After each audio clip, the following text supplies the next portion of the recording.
Jawa Barat punya gebrakan nih guys.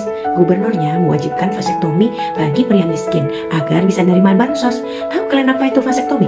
Itu loh pemotongan saluran sperma agar tidak bisa membuahi sel telur. Emang boleh kayak gitu? Gara-gara mau kasih bansos harus operasi vasektomi. Jadi ceritanya ini orang miskin nggak boleh punya anak. Terus yang kaya aja yang boleh punya anak. Aduh, kebijakan apa lagi ini?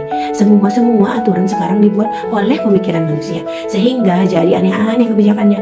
Itulah namanya kapitalis sekulerisme yang diemban banyak negara yang memisahkan agama dari kehidupan, sehingga kebijakan untuk mengatur hajat hidup orang banyak melalui pemikiran manusia. Makanya menghasilkan kebijakan-kebijakan seperti ini. Jadi solusinya apa?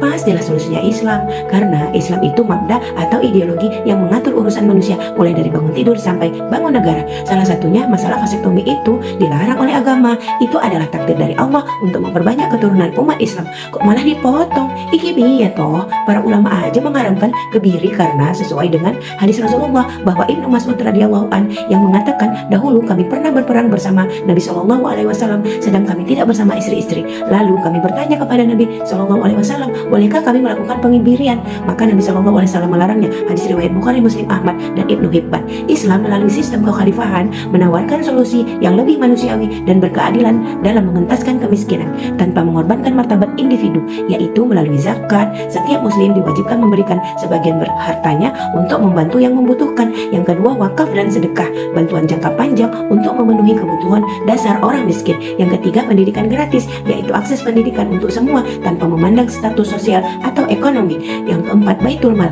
lembaga yang mengelola zakat dan dana umat untuk kesejahteraan sosial.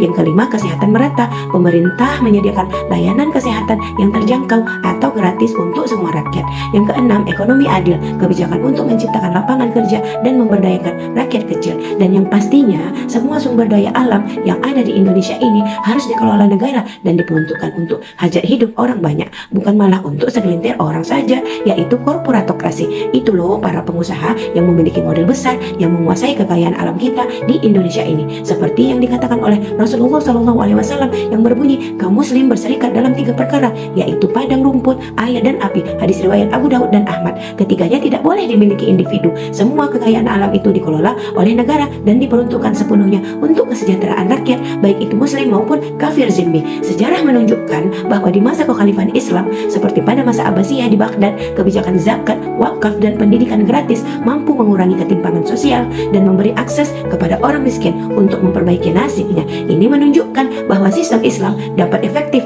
dalam mengatasi kemiskinan dengan cara yang berkelanjutan dan menghormati